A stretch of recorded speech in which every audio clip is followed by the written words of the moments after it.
Oh, good evening, everybody. Welcome back to Loud Horse and Off, where tonight we're going to get mysterious tonight. We're going to get interstellar tonight. We're going to get interstellar tonight. We're going to go beyond the bounds of the earth and our earthly problems. We're going to leave Earth's problems tonight for Earthlings. We're going to show you how minuscule they are in the big picture. In the grand scheme of things. In the grand scheme look what you're doing there. Of things. Uh-oh.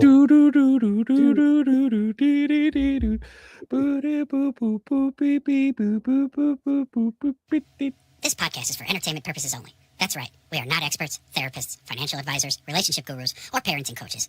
We are, however, enthusiastic amateurs with microphones and too much free time. Anything you hear on the show should absolutely not be used to make life decisions. That includes, but is not limited to, money moves, marriage vows, breakups, makeups, child-rearing strategies, or any situation where logic and responsibility are typically required. We are a comical and satirical show, so if you're taking us seriously, you may already be part of the problem. Now that we've legally covered our behinds, let's get into it.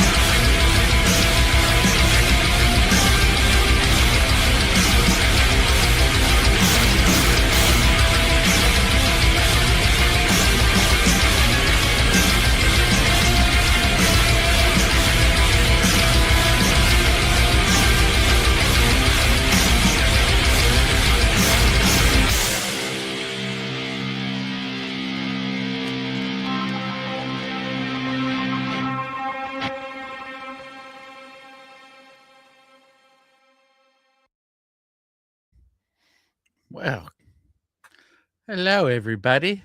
Good evening. That's how we should start tonight's show. Uh-huh. Little Alfred Hitchcock. Well, tonight's going to be an interesting show because we're going to venture out into the world of what's beyond our atmosphere. What's really going on is what we want to know, folks. Do you know what's really going on? Nobody knows.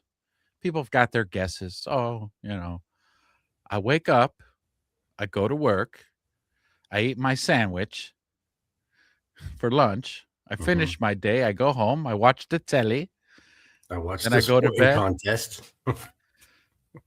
Then I go to bed, I wake up in the morning, have my coffee, go to work, eat my lunch, a sandwich normally.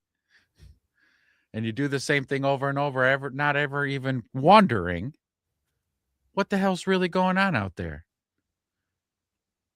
The powers that be have simulation. Is it? Is it not? Right. Is it not? Have they built this grand system so well that they've kept us so busy so that we don't worry about what's going on out there? Mm-hmm. Okay, all you need to worry about is fucking rent's due on the first, bitch. That's right, what you got to worry about. Okay? You don't look beyond the darkness. That's right. Don't worry about what's going out there. Taxes and bills and you got taxes, sports. You got bills. Yeah. Sports. It's football and politics. Yeah. Worry about everybody's talking about how Notre Dame got screwed. All right. Notre Dame. How about that Michigan coach? Oh my God. Every day it fucking gets worse. I know. For the guy. His story gets more and more fucked. See, they want you all wrapped up in stories like that. And don't worry about what's going on the other side of the veil. Don't worry about it. But you know what's funny about that case is I'm sure as it unraveled, they were like, okay, so you were just following some OnlyFans people, that's all you were doing? He's like, yeah, that's it.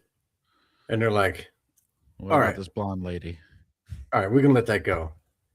And then the blonde lady pipes up and they're like, Jesus, what? You said that was it. What's going on with the secretary? Oh, I mean, I was having an affair with her. You're married, man. What are you doing? Come on. Well, all right. Is that it? Is that it? This is all we got. An affair. We got some followings. Unsavory followings. Yeah, that's it. Okay, but it just keeps going. It keeps going. Yeah, but then actually, then the next thing is that he put hands on her or stalking her. Yeah, stalking her, trying to put hands on her, and now he's in jail. Yeah. So instead of just getting fired, now you're in jail because you're a stalker and you're abusive, like physically abusive. It's like, oh man, you just really fucked up. That's terrible. Yeah, but tonight's going to be interesting because tonight, kiddos, we're going to throw you in the deep end of the pool. Usually you like to dip your toes in and swirl it around and get a little acclimated to the water temperature, and then you go in. Not tonight. We're throwing all yous in the deep end. Say hello. David Icke, ladies and gentlemen. David Icke. David Icke. A round of applause for everybody. David Icke, as he's going to break down his Saturn moon matrix. Let's find out what this is all about. I love this stuff. Is the key in so many ways to what is happening with all its moons. Just a reminder, Saturn may appear to be what it is in the holographic world, but actually, again, it's an information field. It is a consciousness. Everything is aware. Everything has a consciousness. So these a little bigger here. Planets and suns, they have consciousness. They have awareness. They are entities in their own right. And interestingly, this is an accepted ancient symbol of the sun. And people think, understandably, that it's a symbol of the sun that we know today. But is that symbol more likely to be the sun we know today or the sun we once knew? Saturn. Saturn is the key to understanding so much. It was known as the old sun. It is known in occult as the old sun, the dark sun, and the dark lord, the lord of the rings. And the Lord of the Rings. The Lord of the Rings. See, there's Hollywood for you. Pay attention, folks. Yeah, Hollywood likes to drip feed their little tidbits. Massive penny drop for me. Whoa, the kaleidoscope moved when I started to realize that at least so many, if not all, the ancient sun gods were not gods of the sun we know today, but of the Saturn sun that was focused on before, because it was in a different position. Saturn has long been... I do want to kind of... Hold on, Mr. Icke. I do want to say, you're talking in ancient times, tens of thousands of years ago. Millions. Okay, so there wasn't any light pollution. There wasn't any normal pollution. Maybe the night skies were a lot more clearer. Can you really see that fucking thing? No, man. Can you see Saturn and go, oh, look, that thing's got rings around it? Like, unless they had ancient telescopes or something like that. I think he's kind of suggesting that Saturn was a lot brighter maybe back then. He makes valid points, I'm sure, but I just, I gotta stop the video and just... Here's what I like to think happened. Some Anunnaki guys came down and they were like, oh shit, where are you from? And they're like, this place called Saturn. Here, I got a photo of this shit right here. Check it out. And they're like, what? That's out there? They're like, yeah, you see that dot right there? That's what this looks like up close. That's what... Hey, you're onto something. Eh? That's probably how that happened. I agree. And then they are like, so anyway, we like to drink beer when we come down. So here's how you make it. And pulled pork. Yeah, so here's how you make that too. We like burnt ends. You know what burnt ends are? No. All right, let me show you. Fucking brisket. Yeah. Symbolized as an eye. There's the eye in Freemasonry. Sure enough, there it is. There's the eye of Sauron in the Lord of the Rings. Check. The reptilian eye, the symbol of the negative force. Yes. And what happened in the massive and brilliant work of David Talbot in the Saturn myth is that at some point there was an enormous ejection of debris in an explosion out of Saturn. And it formed like a luminous crescent because it reflected light at certain points of the day. And this, as the Earth moved on its axis, when viewed from the Earth, this appeared to move around Saturn. And at different points, there are different symbolism for different points. But this was the one that really was the focus of Saturn symbolism, because this was when that luminous crescent was at its most luminous during the day. And so you find this symbol over and over in the ancient world. Yeah. That picture right there is actually, speaking of Anunnaki, most luminous during the that's day. Sumerian. That's Anunnaki right there, man. Right there. That's Sumerian. Yeah. That's Sumerian stuff right That's there. Thoth or one of those guys, isn't it? Enki.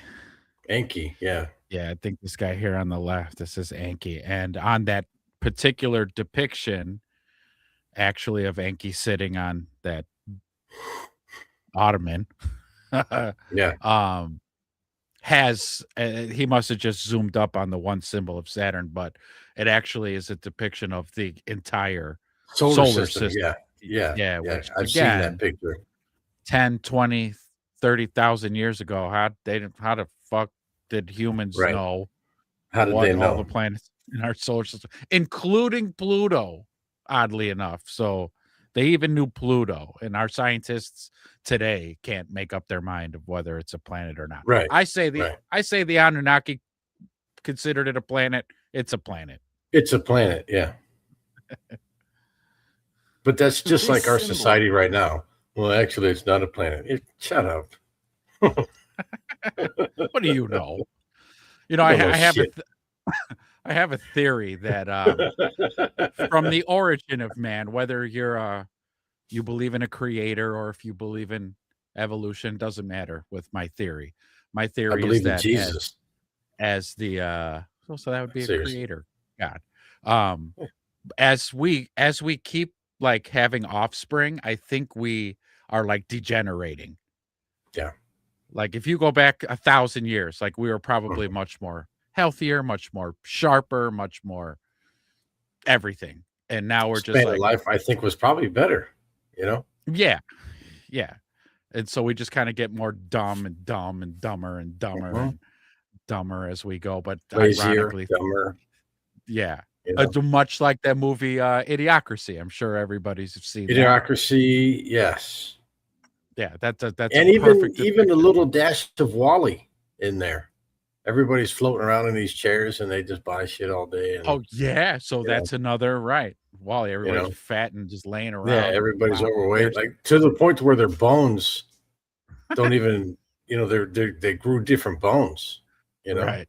Oh God, they were growing different skeletal structures. Yeah, yeah, like their feet were like flippers almost.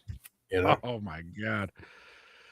So yeah, that's what I think what's going on. I mean, it also doesn't help too that the shit that's in our food, the shit that's in our water supply and everything, and world leaders openly talking about lowering the world population.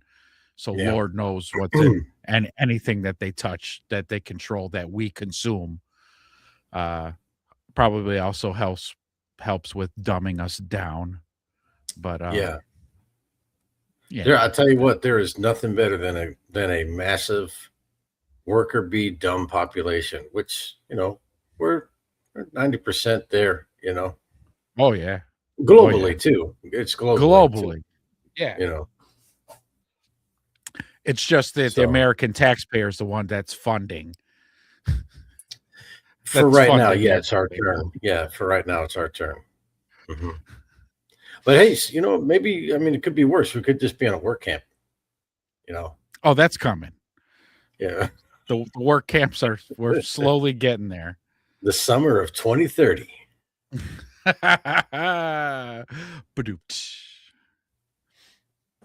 over and over in the ancient world. And this is a common recurring theme of Saturn. And this, the crescent symbolically, and the disk of the Saturn sun, the dwarf star. And so from this came the horned god, the horned goddess. There is Madonna in her Super Bowl performance at halftime, which... Yeah, just a lovely satanic Super Bowl celebration. Yeah. At halftime. That seems to be like an ongoing theme, isn't it? Oh, yeah. I mean, it's every other year or so they have somebody come out there and do the satanic spiritual thing. Ritual for the middle of the halftime show. Yeah. Was so Saturn in its symbolism, it was laughable, including the fiery eye. And in the movie version of The Lord of the Rings, you had the crescent holding the eye of Sauron. In those fucking Muslims. I know, right? Islam. There it is in their symbol. Isn't that ISIS's flag or something like that? That's ISIS, right? No, I think that's Islam. Oh, is it? Just the general, yeah. I mean, the next time you are driving behind some fucking retard with the coexist bumper sticker. Oh, yeah. Look for that's that symbol first, on there. Yeah, okay. All right. Yeah. Hate that fucking bumper sticker. It's so moronical. It's moronical. Like, oh, the warm fuzzies coexist. Yeah, all those religions literally kill each other. Except yeah, I was going to say they violently murderize each other. Yeah, throughout history. So and it's still going on today. It's still going. It's been going on for thousands of years. Check your local and national news stations. But yeah, for updates. Go ahead and put that bumper sticker on, though. Make you feel better about yourself. Arabia, or you look at that of the symbol of Islam, the star, the sun, and the crescent. And the Arabian god Sin was symbolized as a crescent. Here you go. And I would suggest, from David Talbot's point of view, and I think he's right, that this represents the crescent of Saturn. This is the guy who started a satanic Saturn organization or secret society out of Germany called the Brotherhood of Saturn. And there's that symbol of the sun, look, with a dot. Did you say when? Yeah, when did he start this? Oh, I don't know. Probably a long time ago. And I mean, how about it? Germany, ahead of the curve, huh? Hey, they were always kind of ahead of the curve. You know, Hitler and the Nazi scientists, dude, they were obsessed with aliens and they UFOs. Were doing shit, man. They were doing shit. That Bell experiment that they were doing, that was real deal.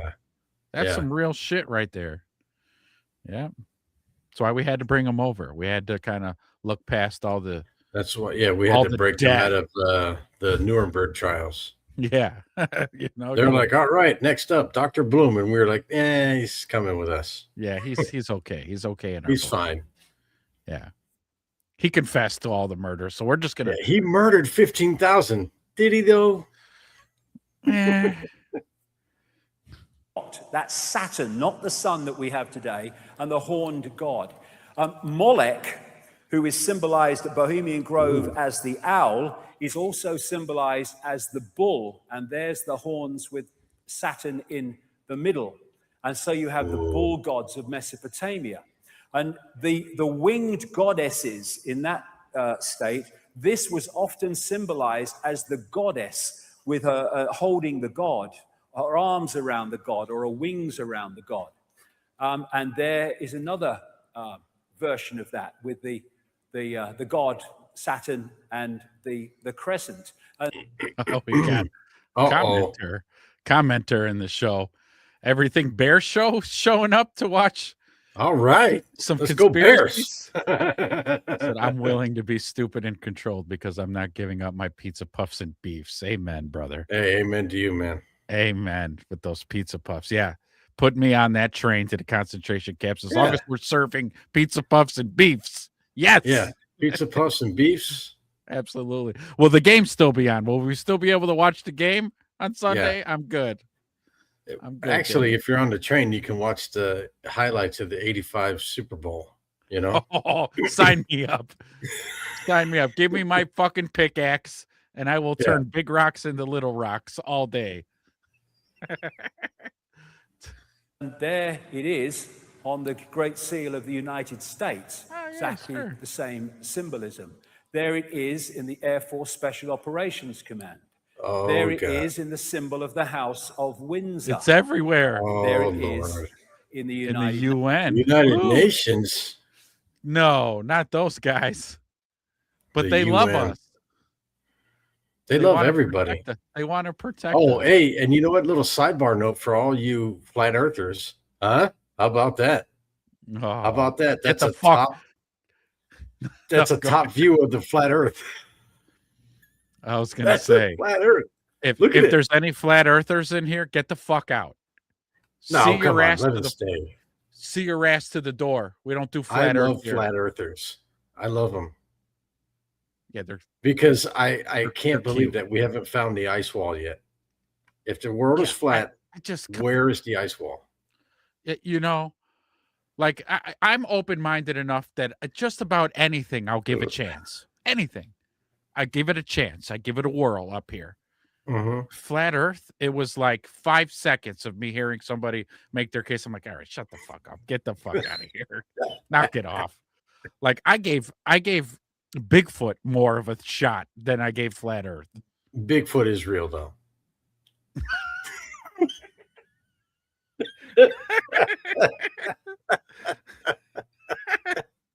Hey, you know what?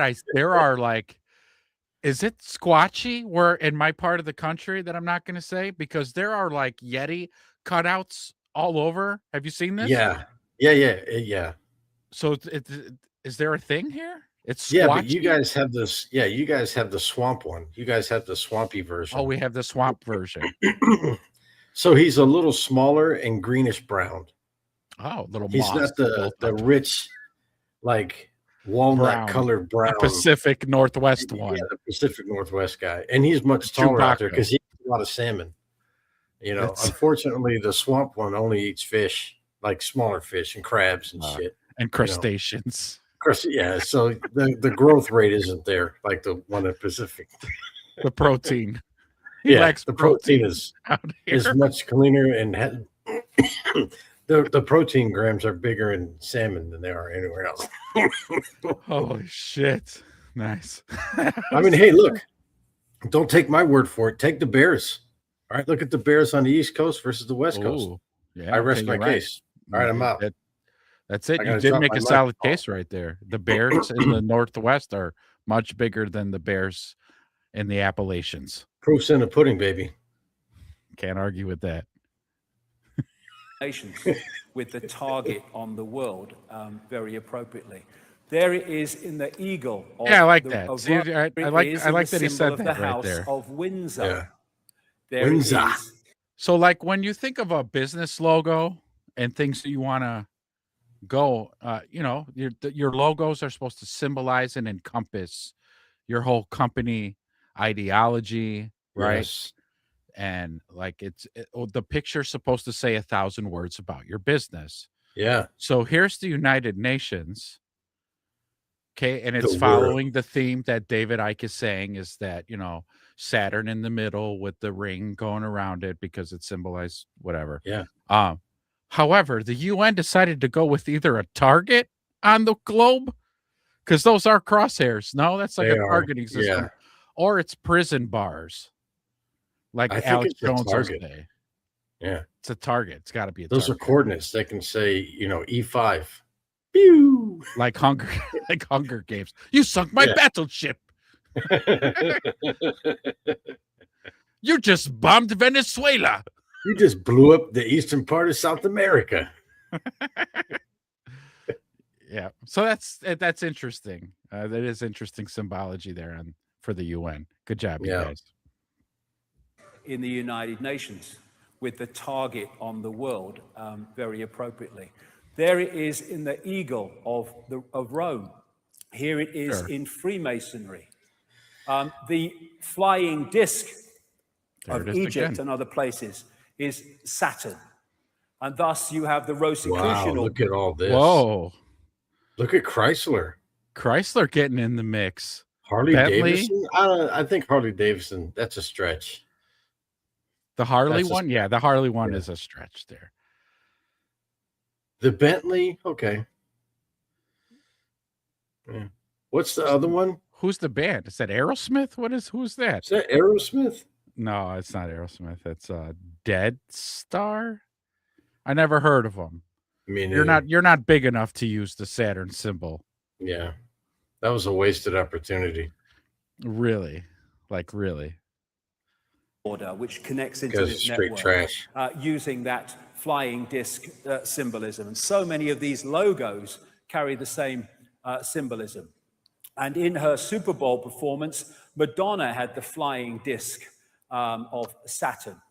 This is another ancient Saturn symbol because at some points, apparently it seemed to give off 4 very distinct lights, which became known as the 4 corners or the 4 rivers or the 4 ways. And so you find it, because of these bloodlines connecting into all these institutions, you find it in the Roman Church, you find it on the mace in the Houses of Parliament, you find it on the crown, you found it in the Celtic cross, and you find it in one of the major secret societies in the network, the House of Malta. It's known as the Maltese cross. It was also symbolized, this Saturn symbol and crescent, as the flying god in his flying boat. This is Horus in his heavenly boat.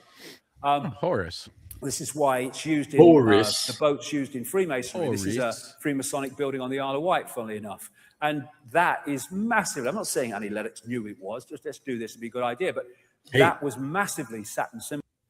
Look at that devil thing in the right off to the left. There, right here. Yeah, man. Doesn't that look fucking crazy? Yeah, that's Annie Lennox. She knows what she's doing. So she knows what time it is. Yeah, anybody in the entertainment industry, they Aside from taking it up the ass as I was going to say, initiation, aside from doing some ungodly, unholy things. unholy things. But you kind of get a crash course in all of the satanic symbology.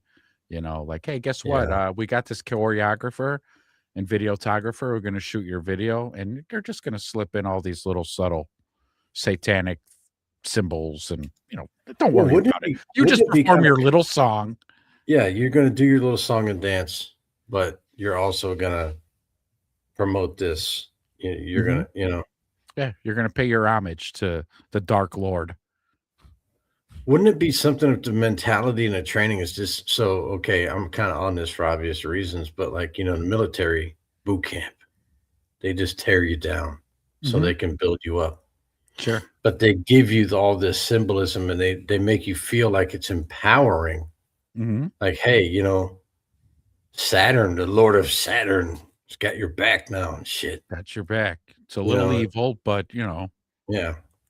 I mean, we know that we know that we violated you in ways that even God himself is like, hey. Yeah. If you die and go to heaven and see God, he's going to go, hey, whoa.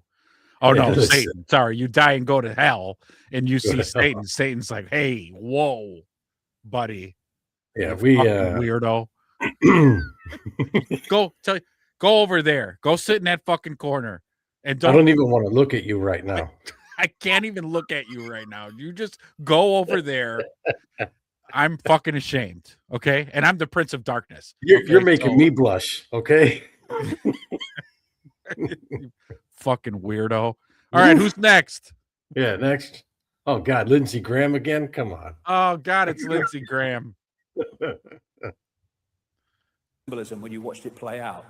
Then you've got this symbol of the horned god. Hell yeah, again, on. Satan, as it also became known, which is you find with so many politicians. And Pat Robertson, this so-called Christian at the epicenter of satanic worship, you find politicians. No shit. Are they the same ones that go to islands? Oh, you know what? You got a point there. It's the same guys who go to an island and do to more unholy fucking things. Yeah, it would, gross stuff. Wow. Christian evangelist, yeah, okay. And talking of horns and horned gods, in astrology, Saturn is connected to Capricorn. And so one of the Saturn symbols is... Tis. As a little bit of a novice astrologist myself, tis. Capricorn's the goat. And then, right, what's Satan? The goat. The goat. Not the like Michael Jordan or Tom Brady kind of goat. Not the greatest of all time goat. Just he's No, like a not that literal goat man, right? Like a literal goat man. The goat. This again is the great Freemasonic historian Manly P. Hall, who said Pan, the goat god, was a composite creature, the upper part, with the exception of his horns, being human, and the lower part in the form of a goat. The god himself is a symbol of Saturn, because this planet is enthroned in Capricorn, whose emblem is a goat. There he is. That is what that there is. He goes. Baphomet. There he is. There's the guy. And there's the crescent things. Have you seen those before? Like, all right, so like if you look at his hand over here, and he's always holding up his hand like that. Yeah. I shouldn't be doing this right now. Yeah, don't do It's that. probably some evil fucking thing. But then they show like politicians giving their speeches and they're all doing the same fucking thing. It's like, ugh. Yeah, they're doing a Shooter McGavin. Yeah. It's a shooter's tour. Shooter. This is Hillary's time. But she's back at it too. Satan. When is she not? She always comes crawling under her rock. It's a symbol of Saturn. And I'm going somewhere with this because I'm going why they're focused on Saturn. Go on then. So you have Baphomet. You have Beyonce, the wife of Jay-Z, with this big Baphomet ring. Beyonce, Satan's cum rag. Yeah, we got it. We know. She's performing. You have Baphomet dressed Lady Gaga. Baphomet dressed another cum rag. Okay, who else we got? Madonna, and you have Baroness Philippine de Rothschild. The Rothschild. He's a Rothschild. Get right the hell out of here, David. A Rothschild wearing a Baphomet necklace. Look at that thing. That's like a rapper's necklace. Chain. Yeah, I was just gonna say, was she part of like she's at the BET Awards. G Unit or something? Oh, look at Madonna. Holy shit, look at this. Yeah, dude, that's crazy. I mean, whoa. Let's not be subtle about it, Madonna. Right, you know? Like don't try to hide it or anything. No. Wow. Is in France with a massive Baphomet necklace. And this is from the front cover of the Saturn myth, with the symbolism described of these lights that went off from Saturn at certain points. That's just cataracts, David. That they didn't have surgeries yet for that back then. It's like when you drive at night. I'm over 40. I'm well over 40 when I drive at night. That's what I see. Yeah, with all the headlights. That's what all the headlights look like to me. They're all Saturns. I'm fucking seeing Saturn everywhere. With the four main ones there, and there it is symbolized on one of these ancient tablets. And in St. Peter's Square, that is a mirror of the way that Saturn symbol looks. All the lines and there line it is on the thing that he has his biscuit in. His biscuit. He's doing I love that. Biscuit. Now, this is inside the Mother Lodge of Freemasonry in Great Queen Street. Great Queen was the name of the Babylonian goddess in London, because this will become significant in part 3. This crescent holding the sphere also became symbolized as twin pillars. And so you have Saturn, there's the crescent being held up by the twin pillars. This is in one of the Freemasonic centers of the world in London.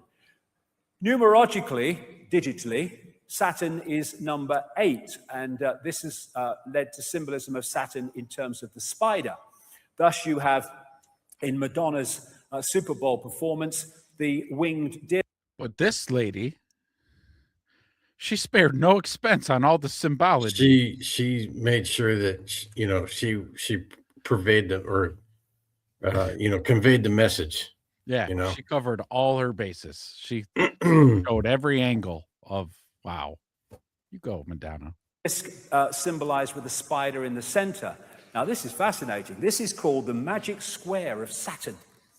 And it's also, not by coincidence, the magic square of Freemasonry. And it's magic because of this reason. If you go that way, that way, that way, that way, or that way, or that way, all the numbers in the 3 blocks in line add up to 15. And in numerology, you keep adding numbers until they become a single number. And so 15 in numerological terms 1 plus 5 is 6. So 666, 666 in all directions. Oh, God. Yeah. Thank you, Freemasonry. Thank you. Got another comment rolling in. All right. Drew.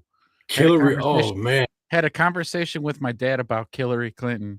That's great. I love that name. He knew a guy that worked her detail in D.C. Needless to say that some apparent suicides just might have not have been suicides. That's correct. I'm like, do I say this? Because their SWAT team's going to come knocking down my door. But yeah, that lady's got she's got a body count. It's like up to 60.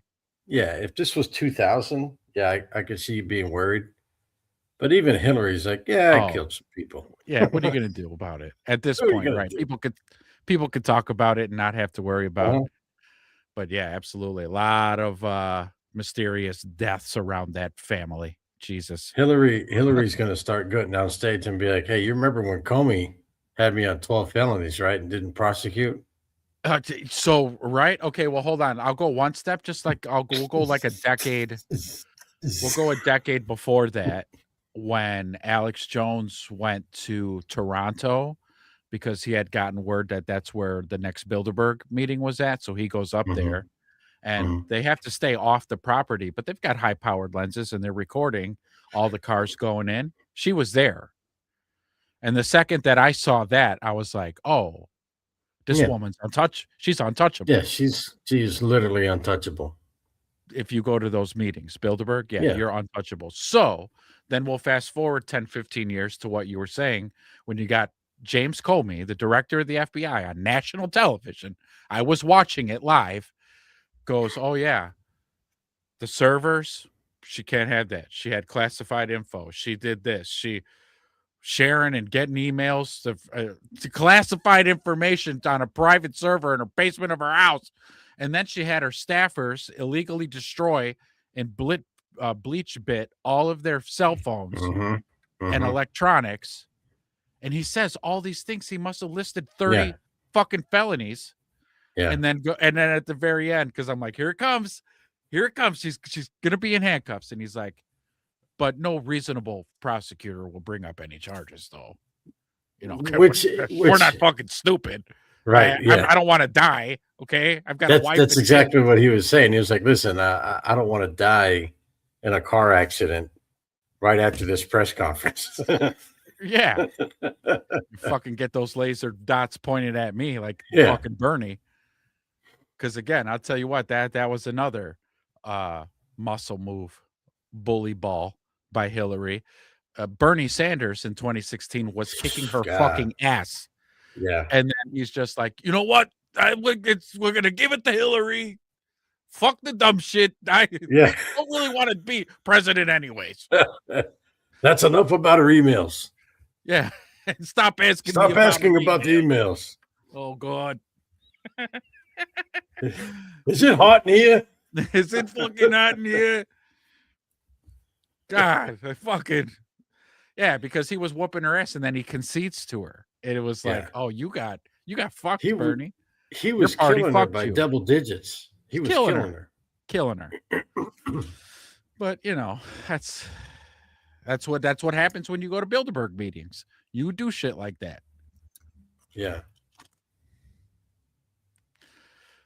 Worst presidential candidate Oh no, up until Kamala, Hillary was the Kamala worst. took the cake.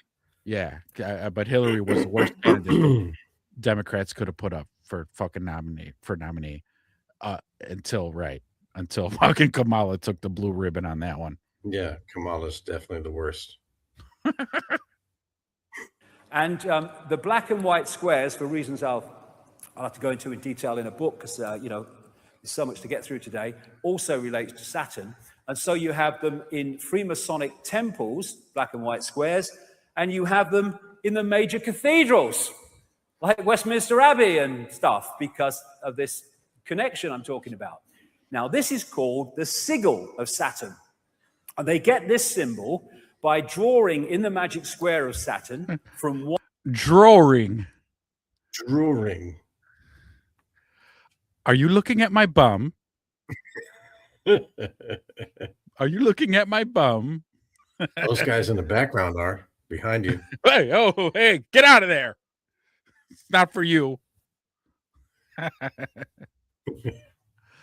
That's right, Drew. You knew it. Nice call. 100 points for Drew tonight. That's right. It's like, hello, my name is Simon, and I like to do drawings. Are you looking at my bum? 1 to 2, and then to 3, from 4 to 5 to 6, etc. That's how they get it. Now you turn that straight up, and that's what that is. Yeah, hello. It's the sigil of Saturn. How do you like them apples? And this is a major symbol of Saturn going way back to 6-pointed. Here we go. It's about to get deep. Oh, no. Grab your scuba gear, boys, because we're about to go into some deep waters. To the Red Star. The Red Star family. Just so happens to be a red shield. Oh, that's it. Red Shield. Not Red Star. The Red very Shield. symbol from which we get the name Rothschild, one of the major families in this network, because they used to be called Bauer. They lived in Frankfurt in Germany. But they had this red 6-pointed star hexagram on the front of their house, and they changed their name to from Bauer to Red Shield in German, Rothschild, red sign or red shield, Rothschild. So they're named after this very symbol. And it was they that created Israel, not on behalf of Jewish people, on behalf of their bloody agenda that treats Jewish people with as much disdain as any of the rest of us. And so you have... Woo! Woo! Hold on. I gotta. Yeah. Yes, David. Yes. Their symbol on the flag of Israel. They use the 6-pointed star so much in law enforcement. This is on a public building in Toronto, right in the center of the 6-pointed star. There's the horned god. There's the sheriff. And wow, really? There is the 6-pointed star representing Saturn on an ancient, that was the depiction of Enki. That one there. Yeah. The other one was just an outline drawing of that. Drawing. But in Toronto, right in the center of the 6-pointed star, there's the horned god. There's the sheriff and a medal. There it is. It was that other picture that he showed earlier was just an outline drawing of it, but that was he's sitting on the little chair. And then right here again. So this depiction they unearthed in Mesopotamia, which is modern day Iraq, which would be the Sumerian civilization, the earliest civilization that we know of. How in the fuck would they have known right there, the solar system? How would they know? Are they wearing stilettos or do they got weird feet? They might have weird feet because I think David will later talk about, like I know Zechariah Sitchin's translations of the Sumerian tablets have these extraterrestrials as humanoid-looking beings, but I think he kind of leans towards like they were reptilian. Ooh. So maybe they would have goofy feet like that if they were. Yeah, I don't personally know. Obviously, Lizard I wasn't. feet. But they said that in some of the writings, though, in the tablets, they had like 6 toes, 6 fingers. Oh, really? So yeah, maybe those are stilettos. Then that's they started that trend You never know. 100,000 years ago. Fashion's cyclical; it comes and goes. It's all over the joint. Yeah. There is the six-pointed star representing Saturn on an ancient, clay depiction, and there it is on Credo Mutwa's 500 to 1,000-year-old Zulu hand symbol. If you do that on the dollar bill, you get the six-pointed star, and those letters make an anagram of Mason, interestingly. Inside the Great Mother Lodge of Freemasonry in Great Queen Street, London, there is the Twin Towers, symbolic of the crescent, and there is Saturn again, the six-pointed star. Get the hell out of town. They just throw it in your face wherever they want. Pretty much. They're just like, yeah, here it is. We don't have to What tell are you going to do about it? Yeah. We don't have to tell you with words. We'll tell you with symbols. And if you don't pick up on it, that's on you. Yeah. Stupid. That's on you. Stupid. Like, look at that. Is that a fucking dragon? See? Yeah. Reptilian. Now, of course, the Roman Church and Christianity, that is anti-Freemasonry and anti-secret societies because they're naughty, but it's on his bloody fish hat, look. Right? They're everywhere because the same force is in control. Here you go. I have a bit more Madonna. There you go. And on the Great Seal of the United States, those 13 stars make up a six-pointed star. Not They by sure accident. do. And therefore, again, we keep coming back to this. All these different areas of society are in the end focused on one thing. Satanism is Saturnism. This is Fritz Springmeier, a long-time researcher into this. And Oh, anytime you want me to pause, just tell me to pause. Okay. Pause. Are you talking to me? Yeah, you're the only one on the show with me. All right. I'm just listening. Right. I'm taking it all in. Symbolism, etc., and Satanism. Saturn is an important key to understanding the long heritage this conspiracy has back to antiquity. The city of Rome was originally known as the Saturnia, or City of Saturn. The Roman Catholic Church retains much of Saturn worship in its ritual. Saturn also relates to Lucifer. In various occult dictionaries, Saturn is associated with evil. And this is the remains of the... that's not a stretch. That's not a stretch, because what I've heard a bunch of times, I haven't done the research myself. I've just heard it from various sources. Whether they're kooks or not, I don't know, but I do believe it. So the Romans were pagans. Yeah. Lots of gods, right? Yeah. Well, along came Catholicism, and they were pretty Constantine. They were pretty adherent on taking over the world and being the dominant religion of the world. The problem is that it wasn't catching on because the world again was mostly pagan. So what Catholicism had to do was take a lot of the pagans' festivals and adopt them as their own. So this whole thing that we do at Christmas time was actually called like Saturnia or something with Saturn's name in it, where they would decorate a tree and put lights and then have that fucking bright one put at the top. And then instead of exchanging gifts, what would happen on that one day would be, let's say you guys at home had slaves that would cook for you and clean your house and stuff like that. Well, on that one day of that festivity, you would switch roles for that day. You would cook them dinner. Yeah, you would do their laundry. You would, as kind of like a giving type of ritual of like, well, you're my slave all year round, so this one day I'm going to serve you, type of deal. So they took those 364 days that I've been just a total asshole to you, whipping you and hitting you with everything in the house. Sorry about that. I tell you what, for this one day, you get the one day. I'll cook dinner. But right after I cook, get on the dishes. Okay, I don't clean. You got to clean the dish. Cook, I'm not. You clean. So with that one, and then I want to say Easter was another one. But if you go even further, it was actually Ishtar. You got to go back to Samaria for that one. But again, it was something that the Romans adopted, and then again, Catholicism adopted it as well.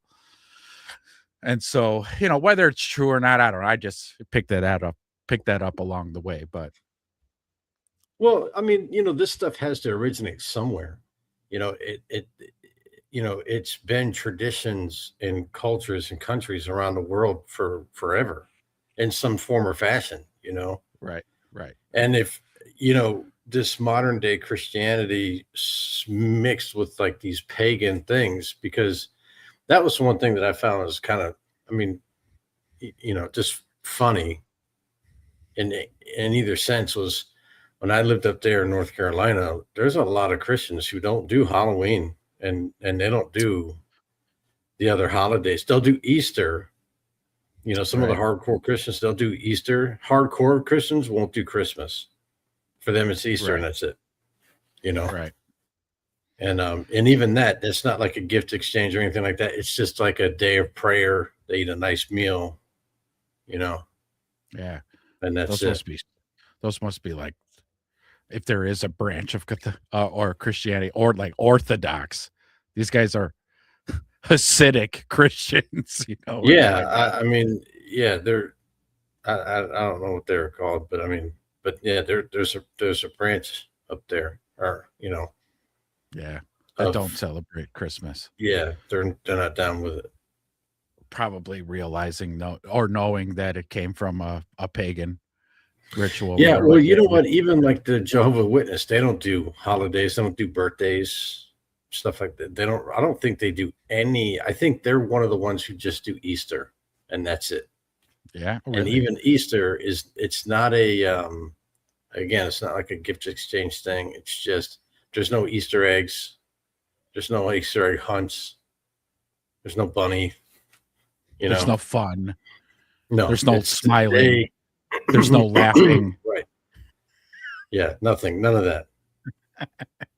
This is the day that Christ died, and then 3 days later you're allowed to crack a smile like, hey, he's back. He's back. He came back. It's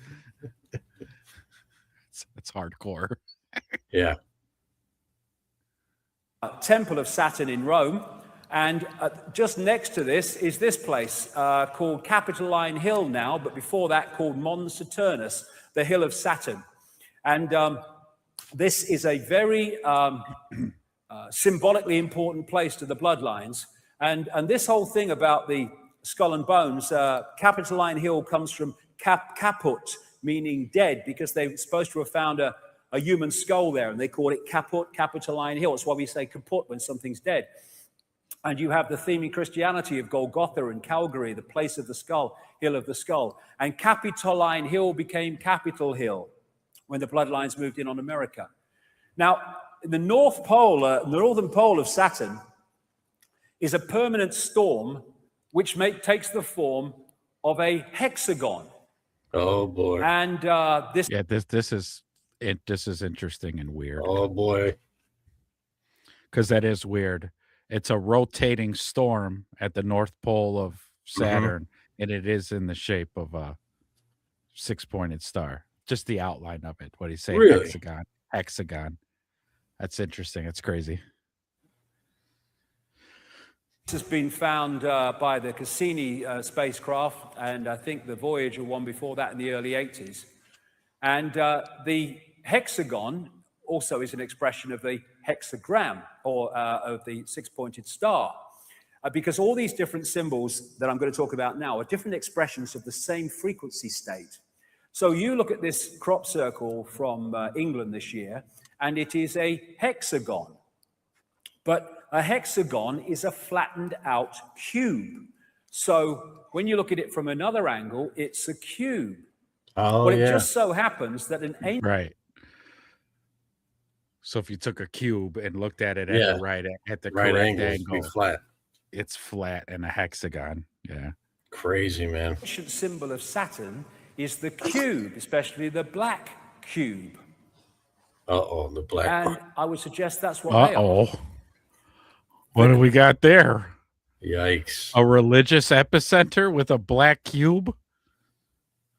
I forgot all about Kaaba, that. the focus of worship in Islam, Kaaba means cube. The tefillin, the cube on the head in Judaism. And when people go to worship around the Kaaba, they're told to pray in concentric circles. Remind you of anything? Oh, boy. Interesting. That's interesting. And they're told to walk around it, and their energy can be trawled. And if you focus on something that represents Saturn, Saturn is where the energy goes. In Judaism, they have Solomon's temple. Every syllable of Solomon means the sun. And the Holy of Holies in the so-called Solomon's temple was supposed to be a cube. They talk in Revelation about the New Jerusalem in cube terms. There's these massive cubes that they use. This is outside the one of the banks near Wall Street, near where the protests are. And you see these black cubes and cubes like used by Apple and stuff. Saturn symbolism. In Doctor Who, they had this recent one where the Earth was invaded by black cubes. Star Trek, you had the Borg, who were these cyborg-like, exactly as the are described by the Gnostics of the Archons, and they used to move around in these cubes. If you geometrically represent the cross, then it is a flattened out cube. So that's the other thing, right? So it's like 3 in 1. Yeah. The world's 3 dominating religions can all be corresponded to a hexagon or a cube. So if kind the of hexagon, the 6-pointed star, is Judaism, okay, then if you make that 3-dimensional, it's a cube, which is Islam. And then if you take that cube and unfold it like you would a box, it makes a cross. Yep. Interesting, David Icke. Interesting. Yep. Hey, pause right there. Let me get a refill on my drink. Uh-oh. All right. Hang on. All right, folks, here with Ezra now. Here we go. Ezra's going to take over the show. How's everybody doing? Everybody, give a like, give a subscribe, hit the notification bell so that you get all notifications when we go live on any of our shows. Don't forget to drop comments in the comment section. We'll put them up on the board, read it to you, rap along. And if you have any questions about all this goofy shit we're covering, go ahead and ask away. I probably know just as much as you do. That's what we're doing. We're exploring the space. We're trying to figure it out. We're going to get to the bottom of all this. We're going to find out what's really going on. That's what we're doing. Thanks for coming along with the ride. Hopefully we make you laugh while we're going through this, because, you know, we're all just having fun. We're just loud horsing off. That's all. It's fun and games is horsing off. That's all it is. You know, one of the things that you and I talked about a long time ago that I always thought was an interesting point that I never really thought of, but I just like to mention this because maybe some other people haven't really even thought about it too, is all this imagery that we have that somebody actually drew back then. So there wasn't photographs back then. It was something that people had to draw. So, you know, as well as I do, imagery, you have to, I think somebody at some point had to have seen this. Not so much in just a vision, but actually seen it. Right. You know, to say, holy crap, let me draw, you know, I'm going to draw this. Right. You know, sketch it down. So, you know, it was like the equivalent of us taking a picture nowadays. Yeah. Because, right. Yeah. Like, oh my God, I saw that. Let me scratch this down as fast as I can. Yeah. And try to with depict the wings, what I saw. You know, and all that stuff. Yeah. Yeah, man. This is interesting stuff. And it's very interesting too, because I've always been really, really curious about how long mankind has been going at this, because, you know, you have that whole story in the beginning in the Bible in Genesis where, you know, it starts to go through the lineage of, who was born, how long they lived. They had children. They lived 900 years, blah, blah, blah, blah, blah, blah, blah. Right. It goes all the way down to Enoch, and it just says God came and took him. It's like, oh, I took him. oh, okay. That's interesting. Yeah. And then it just moves on. Yeah. Well, because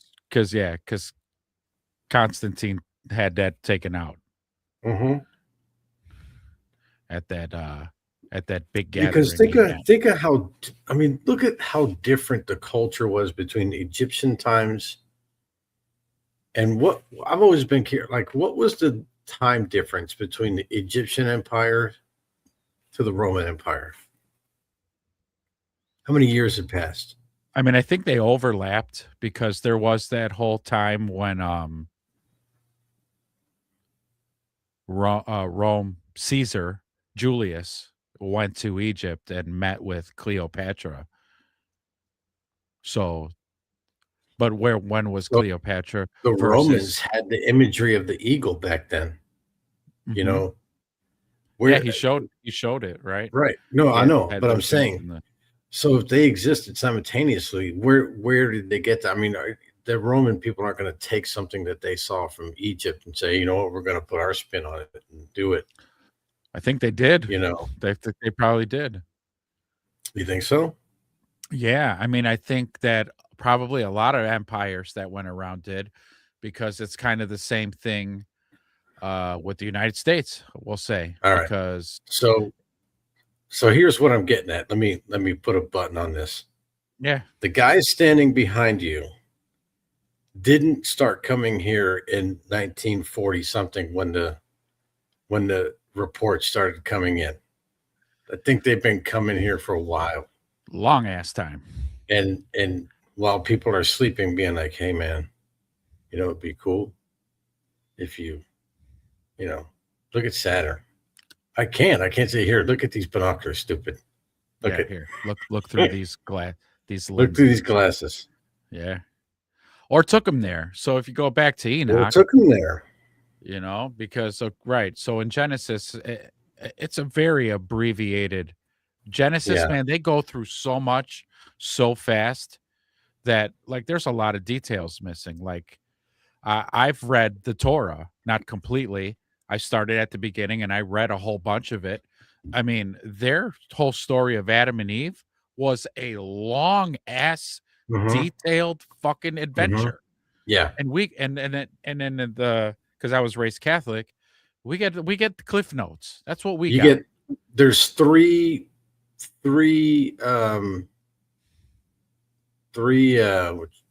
not chapters, not even chapters. Well, there are right? Chapter 1. Oh yeah, there's lots of chapters, but there's like 3 sections. Verse 1, verse 2, verse 3, and then that's it. Then you're moving on to them getting kicked out, and then Cain and Abel, and then on and on. Right. Yeah. It's just crazy. But in the Torah, like I said, it's a long, fleshed out adventure. I mean, they had run-ins with God consistently. He like booted them out of the garden like 3 separate times. Really? And in our Genesis it was one time. Old Testament, it's the one time, or get the fuck out.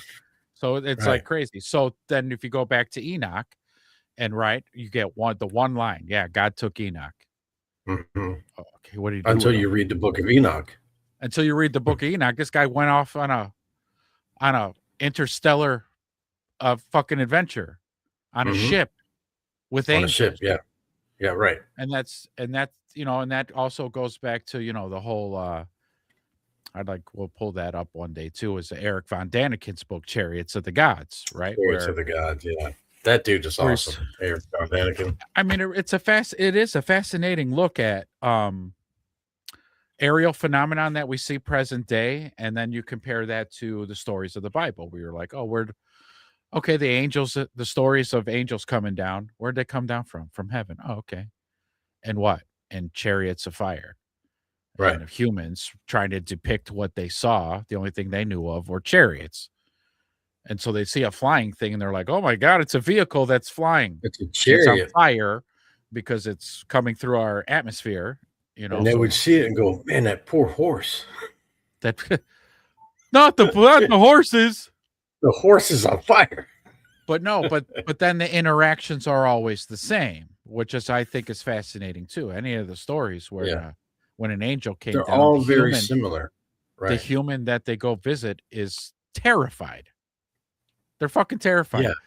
That every time the angel's got to go, hey, go, stand up, get your head out of the sand, settle down. So I'm not here to hurt you. Okay, I come with blessings.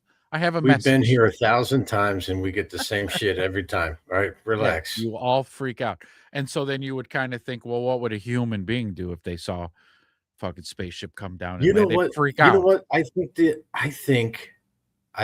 that the aliens, maybe they should start dressing like a little more Italian. You know, get some gold chains, some wife beaters, and be like, look, hey, if I wanted to fucking whack you, you'd already be dead. All right, forget about it. Come on, stand up. Come on. I know the Romans would like those versions of they would. They'd have to do it. You would think maybe they would know the culture that they're landing down into, and then they got to blend and then into imitate the that culture so that Right, it's a little more easier to digest. Oh my Like God, if they can you landed imagine in them going Israel, to oy Russia? vey! Yeah, can you imagine them going to Russia in a tracksuit and shit? Hello, smoking Comrade. 4 cigarettes at one time. Did you say in a tracksuit? That's in a tracksuit. Yeah, a red silky tracksuit.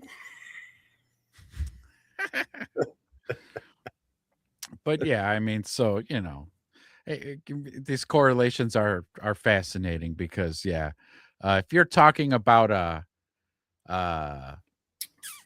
you know, again, I've even thought as a kid too to think that, which was hard going to Catholic school my whole for the most part, a majority of my schooling career was in Catholic school. Hard to swallow the fact that they were really pushing like we were the only in the infinite space. We're it. Yeah, we're because because they will have the balls enough to say space is infinite, and then also have the balls to say we're the only intelligent life that's out there. And it's like, that's a mathematically an impossibility, sir. Right. That in the infinite space, we're the only things that are alive thing. So the truth of the matter is that there has to be life out there, and they've been at it a whole lot longer than we have been. And so they have the technology to go from one solar system to another. God forbid if they got the technology to go from one galaxy to another.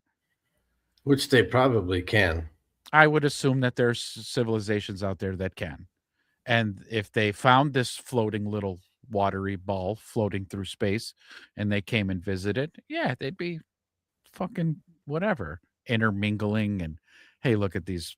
They don't even know how to skin a cow and cook it. Let's show them. Mm-hmm. Things like that. They don't know how to make clothes. They don't know how to build a house. They don't know how to wipe their own ass. We're going to show them a little bit. We're going to introduce toilet paper first because I'm not shaking their fucking hands when they have shit all over it. Okay. Get some toilet paper ASAP down there. Okay. We still have some cultures that still do that. Yeah. But yeah. All right, let's get back to David. All right, let's get back. You look at the depictions of these people, not Lady Gaga, but others, these religious leaders with the halo. Well, that comes from Saturn as well. That halo, when that luminous crescent was in that position. Astrologically, that's the symbol of Saturn. It was Russia. Oh, yeah. I think he's trying to say the hammer and the sickle looks like the Saturn symbol. What they symbolized this as was the sickle and the hammer. And when the Rothschilds created the Soviet Union, provable fact if you look at the evidence, they used the symbol of Saturn as the symbol of the Soviet Union.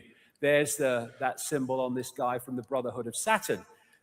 The Jesuits are a major secret. My company, 10th House, mm-hmm. I used that symbol. No way. Mm-hmm. It hasn't helped me any. Yeah, what's up with that? Well, because I refused to do the initiation. Oh, that halo, when that luminous crescent was in that. And they were like, well, that's the cost. That's the of price. entry. That's the That's the cost of price. entry. So, but yeah, right there, the T and the H, 10th house. 10th house. I like it. Position. Astrologically, that's the symbol of Saturn. And what they symbolized this as was the sickle and the hammer. And when the Rothschilds created the Soviet Union, provable fact if you look at the evidence, they used the symbol of Saturn as the symbol of the Soviet Union. There's that symbol on this guy from the Brotherhood of Saturn. The Jesuits are a major secret society in this global network, and there's the symbol of You'll allow it? Yeah, okay. It's fine. Saturn in their symbolism very bloody clearly. The snake on the cross also relates to this in some ways. Now, this is going to take us forward here, because the god of Saturn of the Greeks was called Kronos. And Kronos was, because he was the god Saturn, the sickle, the scythe, was represented as holding the scythe, and also he was depicted as the god of time. And he had the beard, the white beard, and he became Old Father Time. All the time. That's Kronos, that's the god of Saturn.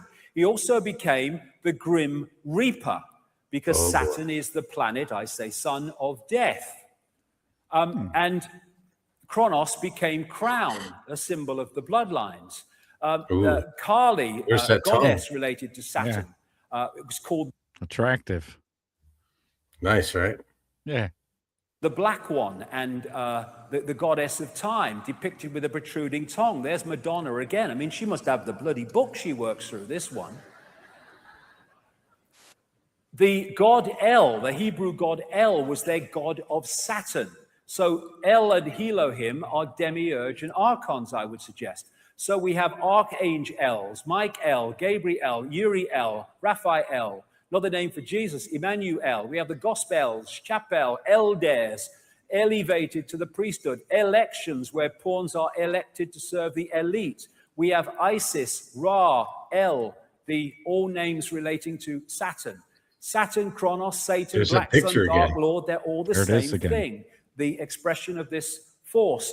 And here you have Moloch, who they worship at Bohemian Grove, and he is a god of Saturn, this recurring theme. They also represent... Just a side note, that picture he had showed up at Bohemian Grove where they burned the human effigy at the foot of the statue, the ritual's called the cremation of kindness. Ooh, nice. That's just sounds nice. Yeah, it's a good time. I'll bet. Moloch, I bet you there's a nice casserole potluck after. There it is. Kegs of beer. Mm-hmm. Have that as the symbol of Wall Street. And the golden calf in the Bible is Moloch, Saturn. The Greeks talked about Saturn used to eat his own children. And here's the colors of Satanism and the colors of Saturn, black and red, same as the royal protocol. The robes of the judge, the robes of the clergy, the square hats of universities, the hammer that the judge uses, it's all Saturn symbolism. You see Saturn. To be fair, again, so little side notes, all these things that he's describing and putting with Saturn, I get just to add an extra layer of connecting the dots. Again, being a little bit of a novice at studying astrology, the planet Saturn, when you're reading someone's birth chart, Saturn rules things like government, law, finance, contracts, limitations, lessons learned. Oh boy. Yeah. And so that's the energy of Saturn. And when you're reading someone's birth chart, is again kind of like in astrology again too. Saturn kind of throws hard times at you. Saturn gets a bad rap in astrology because Saturn is testing you consistently. And if you keep failing, the test that it throws at you, it keeps giving it to you over and over and over. So like if you keep until you making, pass. until you correct, until you finally make the right choice, and then it's like, finally you got it. Then you're on to the next thing, the next challenge The next throw at test, you. But which yeah, gets increasingly harder. it does. Yes. Profusely used in symbolism of the corporate world. And this earth, wind, and fire, they got the bloody set. There's the eye, there's the six-pointed star, there's the step pyramid, there's the winged disc, and there's bloody Saturn. And then They knew what they were doing. Yeah, of course. I'd say they knew what they were doing. Yeah, I don't think that's a coincidence. Good band, Earth, Wind, and Fire. Earth, Wind, and Fire, baby. therefore, you look at religions and secret societies and Satanism, they're worshipping Saturn. Then you look astrologically, in other words, energetically. Banking is astrologically ruled by Saturn. Politics and institutions of state at all levels, astrologically ruled by Saturn. Corporations, astrologically ruled by Saturn. Law and court system, astrologically ruled by Saturn. Science, astrologically ruled by Saturn. Saturn worship, Satan worship. And it's interesting that you have the god of Saturn, Kronos, with the beard, and all these bloody religions, they have bloody beards. And then you have God depicted as a man with a white beard on a cloud or on a throne. And there's God, Charlton Heston type God. And that's the Family Guy God. Mm-hmm. The guy with the beard. Oh, I'm not showing the damn screen. I'm sorry. Why don't you tell me? I wasn't showing the video. I thought it was a glitch on my end. Yeah, no, it was me. Yeah, there's the Family Guy God. Also has a white beard. Yeah, and he's balding. They all have beards. I feel like I need to shave tonight now. I don't think that God would be balding. No, you think he has a full lush head of hair? Yeah, of course. He's got the thickest, most beautifulest hair. Probably. Yahweh depicted with a beard and stuff. And then we have Santa Claus with the white beard. Santa and David, don't ruin Santa for me now. I know, come on, man. It's the holiday season right now. Program of Satan from Saturnalia. Saturnalia was a festival in Rome where they worshipped the god Saturn, and they gave, it was in the same period to the run up to our Christmas, and they gave gifts, they decorated trees, and they hung sprigs of bloody holly. So that is Saturn symbolism, a man with a white beard. This is Ancient of Days, a painting by William Blake from, I think, 1794 or something like that. Ancient of Days is an old name for God. And he's depicting God. He was a very deep esoteric thinker and great knowledge, William Blake. And he's depicting God with the white beard. That's Saturn, Kronos. On the GE building in the Rockefeller Center in New York, there's Kronos. I've actually seen that. Now, what? The GE building in New York City? Oh. In Rockefeller Center? Yeah, I actually saw that. Oh, it's placed in Rockefeller Center, you say? Yep. Wow. Interesting. Freemasons, they call their God the great architect of the universe. The demiurge was known by the Gnostics as the great architect of the universe, which brings us to the white-bearded architect of the Matrix, the Matrix movie series. So where is this leading us? Well, again, this needs to go, if we're going to go anywhere with this, because I'm going into fantastic areas here.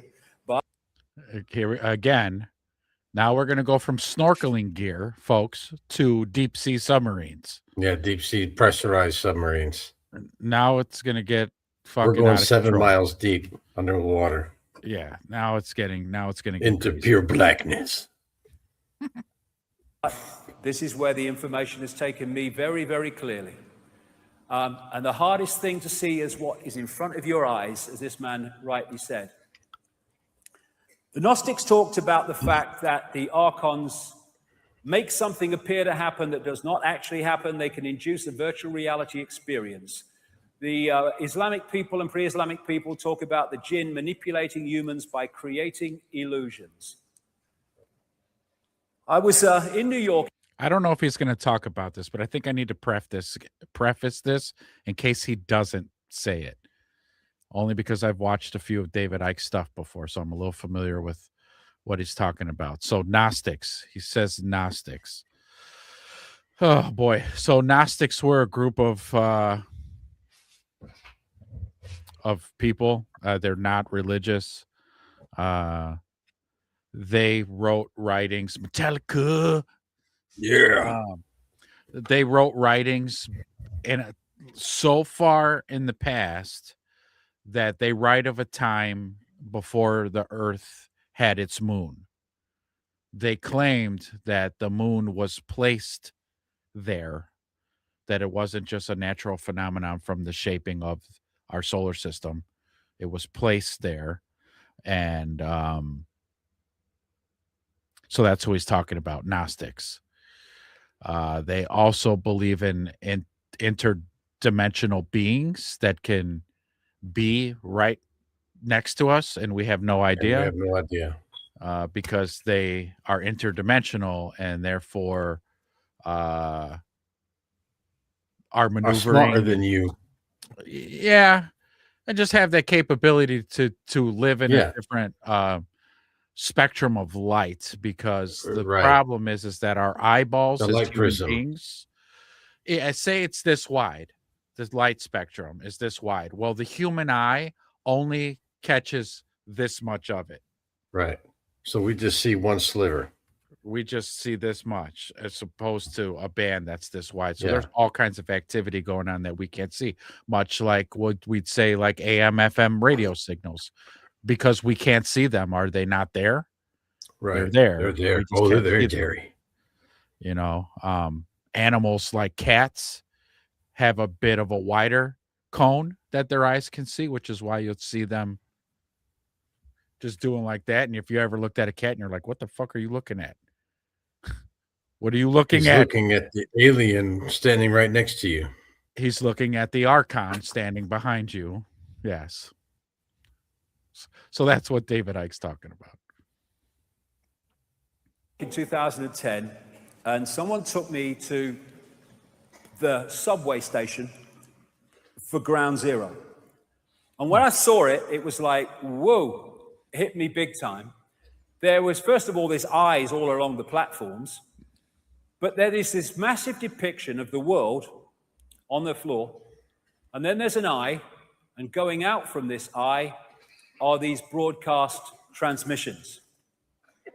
And that hit me so powerfully. Neil Haig was with me, and we kind of looked at each other and said, that's Saturn, isn't it? And remember, Isn't it? Physicists have said only this last few days, they may have evidence the universe is a computer simulation.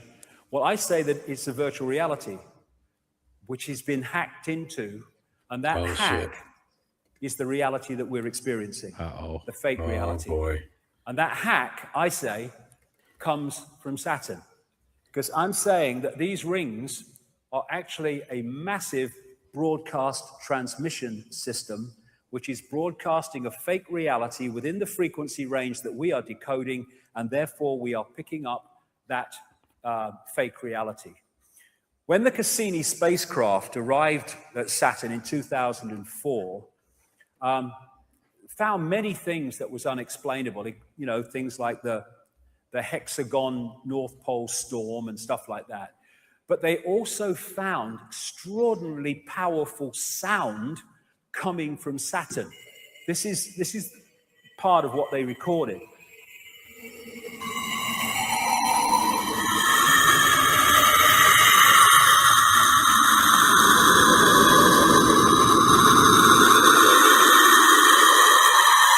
Nice. And I got sent this by a sound engineer, works in sound engineering for a living, and it's one of the rings of Saturn. And he said, "That's fucking creepy, huh?" It's not nursery music, okay? No, It's something that could be played on a loudspeaker on Halloween night, and people would feel uneasy. There is an uneasiness to those tones coming out of that screeching. There is something to connect that as well. So this is just me again through my research and findings, where I find that soundbite eerily like this. So with Saturn being what it means in astrology, talking about lessons and all these and limitations and all these things, there's a great psychic from West Virginia, and not too long ago, he was alive within the last 100 years, Edgar Casey. Edgar Casey. They called him the sleeping prophet because he would enter like a meditative state, and he could do things like remote view. He knew about a room that was underneath one of the paws of the Sphinx. He knew that before anybody. They just found that within the last 20 years. And this guy said it 100 years ago. Yeah. He would also, if you sat next to him while he got into that state, he would tell you about your health. What's going on? Are you in good health? Now you've got a tumor here or bronchitis. He would break down medical things for you. Well, anyways, he believed in reincarnation, that like the soul keeps coming and going and coming and going. And he spoke of the planet Saturn. And what he said was, for a soul that comes to the earth and does like horrible acts, you don't get to just go back to the collective consciousness and come back and forth. You have to pass through Saturn for what would essentially be like a data reset. Ooh. And so I'm you get like, scrubbed. Oh. So I'm like, wait a minute. Factory rebooted. Correct. So like, say I've been here 50 times and I've never murdered anybody. I never abused people. Of course I made mistakes, but that's why we come here. But I was able to go back and forth and back and forth. And so kind of every time you come here and you learn a little bit, your little soul gets a little bit better. And then you leave, then you come back with that same soul and then add to it and come back and add to it, so on and so forth. But if you come here and say you're like Hitler, then you're gonna go to Saturn, and all your experiences are gonna all be wiped out, and you're gonna go to Saturn. Now, the correlation for me becomes like, oh, okay, so if Saturn is Satan, and all these people are worshiping Saturn or Satan, that would make sense, because if you're a bad human being, your soul goes to Saturn for a data reset, which is like hell. That would be like hell, the hell that's described in the biblical sense. Like, oh yeah, you were an evil person. Brimstone, you go to hell. fire. Brimstone, fire, all those things, right? So is that the soul getting the data reset? And then when you add the other layer of that soundbite of what's coming out of Saturn, does that not sound like billions of souls screaming in pain? And oh God! Like it burns. That's where my mind goes with all this. Yeah. I see that every day. That's bloody sound. They're sound waves. And this is in cymatics. This is a six-pointed star. And of course, we have the hexagon going round and round and round. I don't think he talks about what cymatics is either. Have you ever seen this on YouTube Shorts or Facebook Reels, where somebody takes like a black piece of, like, say, construction paper, and it's black, and they put a speaker underneath it, okay, and then they'll pour a whole bunch of salt on there, and then they hit keys on a piano or a keyboard, and whatever note that is, it's all frequency wave. Well, what'll happen is the salt starts to move and make shapes. Yeah. And each of those shapes represent defined shapes too. Defined shapes. Correct. And so what ends up happening is the defined shapes are correlated to whatever frequency the note is. So with that sound that was coming out of Saturn, it made that six-pointed shape on the cymatic picture over here, because there's the six-pointed star, And so Wow. that frequency and noise that came from Saturn made that shape. Made that shape. That's pretty crazy. Which You know, a little fun fact for you. Did you know that a lot of the old churches built way back in the day, that's how their stained glass windows would be made by cymatics. What? Yeah. I just found that out about 6 months ago. Really? Yeah. Yeah. They said that they would do that, like they would chime bells, the ones that they're going to use in a church, and they would see the shape. Oh, the shape it would make, sure. And that it would make, and then it'd be like, all right, well, there's our window. That's what it's going to look like. Nice. Isn't that pretty cool? Yeah. See, Because they knew. all the old churches would be built to where the sunlight would come in that main window. And that's what they would do. So it was literally like a healing tone. So when you went there, it was for healing. See? How about that, huh? Yeah. See, that's very esoteric information right there that they knew about and are practicing in the churches. That's neat. That is neat. Neato. But that's creepy right there. That sound makes that design. Yeah. Yes. I mean, you know what though? I guess not creepy. I guess par for the course. Sure. And you know what I'm looking at too? I don't know if this was done on purpose, but look at the picture on the right. And it's really an overlay of ovals if you look at it. Mm-hmm. You see the ovals? Mm-hmm. Yeah. Can't see my cursor on the screen for some reason, but yeah, it's going round and round and round and round. Mm-hmm. But it still has that damn 6-point star in the middle. Yeah. That's pretty neat. Mysterious. That's crazy. At Saturn's North Pole. This is a standard. Oh, which would mean correct. Yes, we missed that part. Yeah. Is because of that sound coming out of Saturn, that would definitely be why there would be that shape in the North Pole of the clouds of that storm on the planet because of that frequency that's coming out of it. Wave created by sound. Rings. This is at the south pole of Saturn, and it's a permanent ice storm. This is a standing wave created by sound. And these are symbols created by sound, like cymatics. And a certain frequency created this perfect 6-pointed star with the hexagon in the middle and the hexagon there. Wow. Therefore, the sound creates the frequency, creates the symbol, and in the same way, the symbol represents the sound and the frequency. The symbols are just holographic representations of vibrational waveform states. I would suggest in these symbols cases, representatives of the sound frequency coming off Saturn. Same with all these symbols and numerological manipulations. The sound and the symbol are different expressions of the same thing. Thus, if we in the holographic realm are constantly bombarded with these symbols, it is on an energetic level feeding us the frequency field of what they represent. And Saturn, when described pre-cataclysmic, didn't have rings. So where'd they come from? Well, maybe it had rings, but it weren't rings we could see. We can see them now.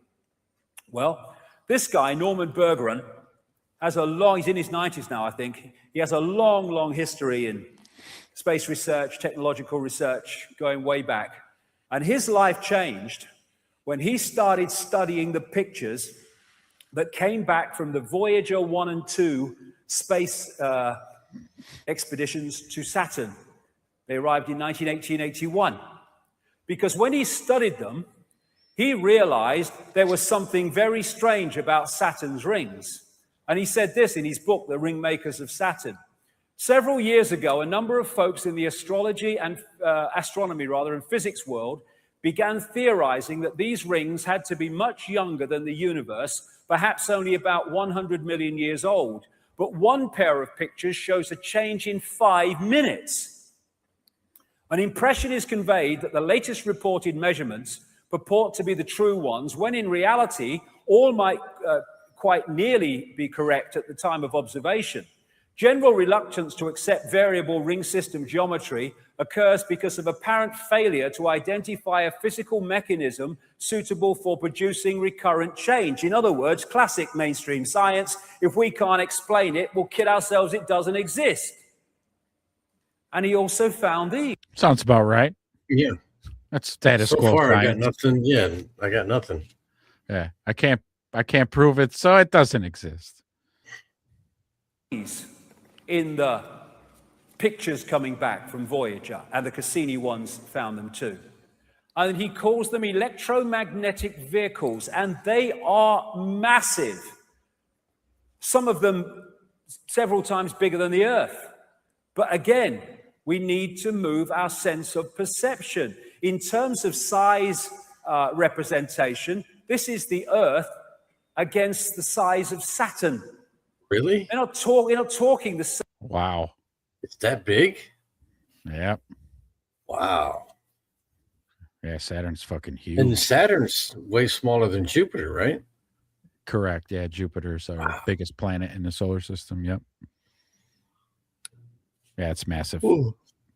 Same perception man. of big in terms of outside of the Earth. And here are some of the other pictures of these electromagnetic vehicles picked up by these NASA craft. Why aren't they all in the papers being talked about? You'd think, what the hell is this? No, nothing. Thanks to Bergeron, we've seen their existence. This is the Hubble telescope that's picked one of them up. Look at the size of the bloody thing. And here's a few Cassini spacecraft pictures, still pictures put together. What the hell is that? Hey, wait, exactly man, what Bergeron was describing from. Is that the thing that's supposed to hit Earth? No, the 3-1 Atlas, 3i Atlas. It already passed. Atlas. No, yeah, it already passed. It came and went. It wasn't the NFL shield like we thought. Damn it. Yeah. And funny enough, too, as it entered our solar system, the Earth, we didn't get to see it clearly because it was passing on the other side of the sun, the opposite side of the sun as where we were. From where we are, yeah. Isn't that convenient? Very convenient. Yeah, convenient. Because again, it was one of those things where we talked about this the other day off air, privately. Let's just say it was a craft. Just throwing it out there. The dad driving was like, yeah, that's Earth, kids. We're gonna stay as far away from that planet as possible. We're gonna stay away from them. There's some catching wild all this shit flight, going kid. on down there. Yeah. Seeing all this plight? Pow! Roll them up. Roll 'em up. Great. Voyager. And this is the other thing. He found pictures of stuff spewing out of these electromagnetic vehicles into the rings of Saturn and bloody making them or extending them. And what is said to be in the rings of Saturn. So that's what that scientist is saying. These giant electromagnetic vehicles pulled up to the edge of the rings and started spewing whatever material into the like rings. a dump truck. And made the rings wider. Where he said, you could measure changes in 5 minutes time of taking one picture to the next with these vehicles. It's, but David is right. Okay, if this was true and they found it on pictures from telescopes in the Hubble, and wouldn't you think everybody they'd be like, yeah, everywhere, like holy shit, But nothing, not a peep. Yeah, nothing. I don't know, man. I guess that's why we can see them. Is like ice and stuff. I think, and I would suggest that eventually they will realize that there is a crystal substance being put into those rings that has a dramatic impact on their ability to transmit information.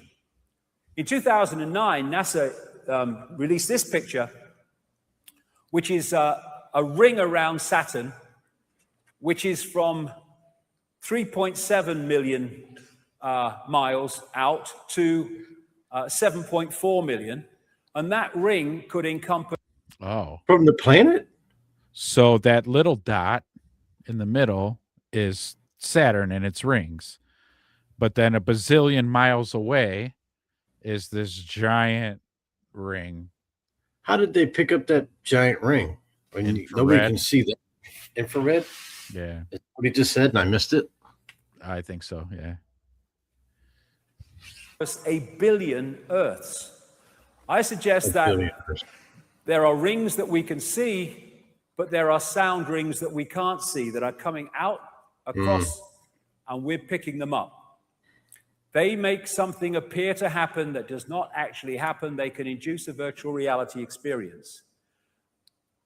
The Saturn matrix, as I call it, is a frequency band, which we are decoding as a fake reality. And I suggest, my view, we will find that the edge of that frequency band is what we call the speed of light. And beyond it, you go out of the matrix.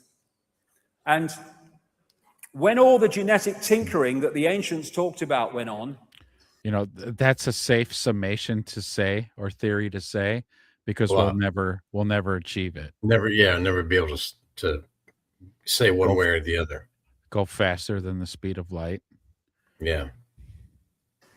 The human form was being manipulated to be tuned in to receive and transmit within the frequency band of this Saturn broadcast, and pulling people from a heart state beyond the matrix into a emotional point of interaction massively in the matrix was a major way of tuning us into this fake reality. We talk about people who don't think for themselves as being in the box. Maybe we ought to say that they're in the cube. And they want to shut the heart down, and they have to so many people, because it takes us beyond the bounds of time and space, beyond the matrix, because I suggest that what we call time as we decode it is in this matrix transmission. Well, of course it is. I mean, I think a lot of people have agreed that when it comes to the laws of space, time is a man-made thing. Right. You know, it's something that when you see the pattern of the sun coming up and down, you're like, oh, well, this is how we're going to measure time. Because otherwise there wouldn't be fucking time if there wasn't meant to calculate it. Right. I thought about that too. Like, what if there's no time? Would you age as fast? I mean, probably, right? Probably. I don't know. Would you? I don't know. Yeah, but I don't know. I mean, some people like even talk about like space travel, which really starts to fuck with your brain, because if you leave Earth and go to Mars and then come back, you've aged differently than the people who stayed here on Earth. It's like, how is that even a thing? But that's a matter of physics and quantum physics and shit. That quantum computing. Look at, I barely got through high school. All right. Like, so I wouldn't even try to pretend to understand, but I've heard the theories of that being a thing. You know, especially, God forbid, if you did travel somewhere at the speed of light and then came back, you probably didn't age 10 minutes. Right. And then, but you come back and like your wife is 40 years older. 40 years old, yeah. You know, and you're like, what the fuck? What happened to you? But yeah, I don't know. There's a little ways to go. We might have to have a part 2 next week. Yeah, we're gonna have to do part 2. But this is I think this is a good stopping point, because this is a lot of information that we mulled over and cracked jokes about, but then took seriously, but then made jokes some more. But because now the waters are going to get real murky and real. The sea is angry. You're going to need to digest all this stuff so you can be ready for next week. Yeah, because next week it's going to be It's going to blow your asses apart. Yeah. You won't look at going to work on Monday Yeah. quite the same after next week's show. You'll look at everything different now. So, but yeah, all right, man. That was a hell of a journey. Thanks for joining us, everybody. Until next time, keep your eyes to the sky.